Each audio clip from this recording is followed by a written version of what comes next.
So let's learn about the physical layer. It's the lowest layer of the OSI model. The physical layer is responsible for movements of individual bits from one hoop or node to the next. The physical layer defines the characteristics of the interface between the devices and the transmission medium. It also defines the type of transmission medium. Number 1, the transfer of bits from one hoop to the other. Representation of the bits. The data consists of a stream of bits, sequence of the zeros or ones to be transmitted. Bits may be encoded into signals, electrical or optical. The physical layer defines the type of encoding. Number 3, the data rate. The transmission rate is also defined by the physical layer. In other words, the physical layer defines the duration of a bit, which is how long it lasts. Synchronization of bit. The sender and receiver not only use the same bit rate but also must be synchronized at the bit same level. In other words, the sender and the receiver clocks must be synchronized. Number 5, line configuration.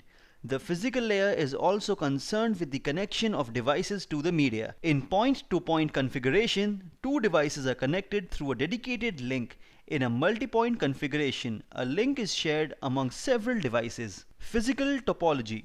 The physical topology defines how devices are connected to make a network. Devices can be connected by using a mesh topology. Every device is connected to every other device. A star topology, a ring topology, or a bus topology can be connected. Even a hybrid topology is a combination of one or more topologies. Transmission mode. The physical layer also defines the direction of transmission between two devices: simplex, half duplex or full duplex. In simple mode, only one device can send and the other one can only receive. The simplex mode is one-way communication. In the half duplex mode, two devices can send and receive, but not at the same time. In the full duplex mode, two devices can send and receive at the same time. Now let's learn about the data link layer. This layer is responsible for moving frames from one hoop to the next. It is responsible for the following responsibilities: moving frames from one hoop to the next. Framing. Now, framing the data link layer divides the stream of bits received from one network layer into frames. Physical addressing.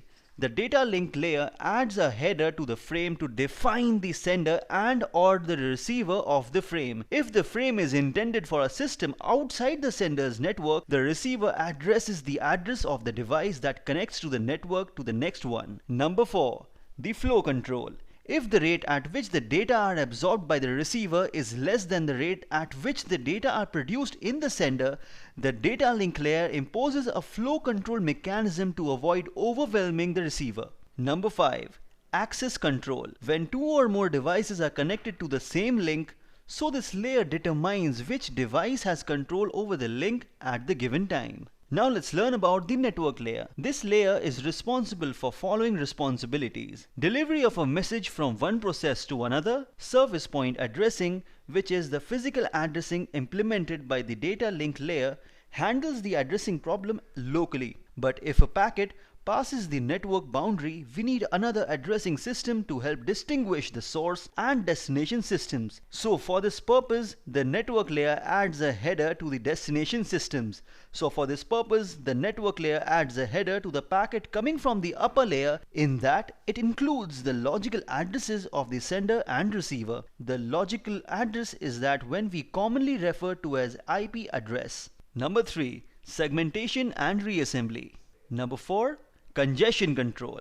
Number 5, flow control. Number 6, error control. Now let's learn about the transport layer. It is responsible for the following responsibilities. Number 1, delivery of individual packets from the source host to the destination host. Logical addressing, routing. When an independent network or links are connected to create internet or a large network, the connecting devices route or switch their packets to their final destination. These devices are routers or switches. It divides the outgoing messages into packets and assembles the incoming packets into messages for higher levels. It includes IP protocol. Every internet component that has a network layer must run the IP protocol. Now let's learn about the function of different layers. Number 5, session layer. Its main aim is to establish, maintain, and synchronize the interaction between communication systems. Session layer manages and synchronizes the conversation between two different applications, transfer the data from one destination to another session layers, transfer of data from one destination to another session layer. Streams of data are marked and resynchronized properly so that the ends of the messages are not cut prematurely and data loss is avoided. So this layer is responsible for dialogue control and synchronization.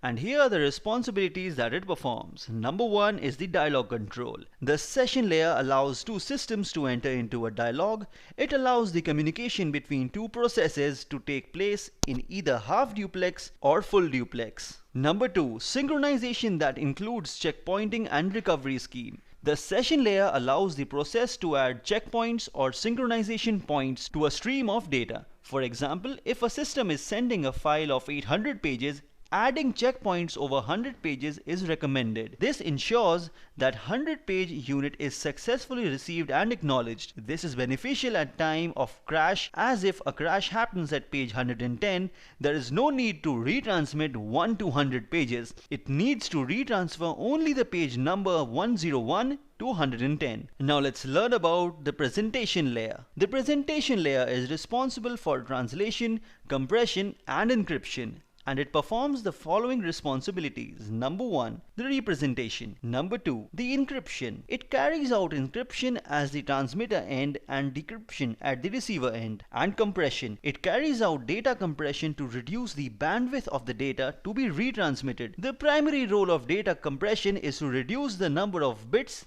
to be transmitted. It is important in transmitting multimedia such as audio, video, etc. Now let's learn about application layer. The application layer is responsible for providing services to the user. Number one, the mail services. This layer provides the basis for email forwarding and storage. Number two, network virtual terminal. It allows a user to log on to a remote host. The application creates software emulation of a terminal at the remote host. User's computer talks about the software terminal, which in turn talks to the host and vice versa. Then the remote host believes that it's communicating with one of its own terminals and allows user to log on. Number three, file transfer, access and management. It is a standard mechanism for accessing files and managing it. Users can access files in a remote computer and manage it. They can also retrieve files from a remote computer. Number 4. Directory services. This layer provides access for global information about various services.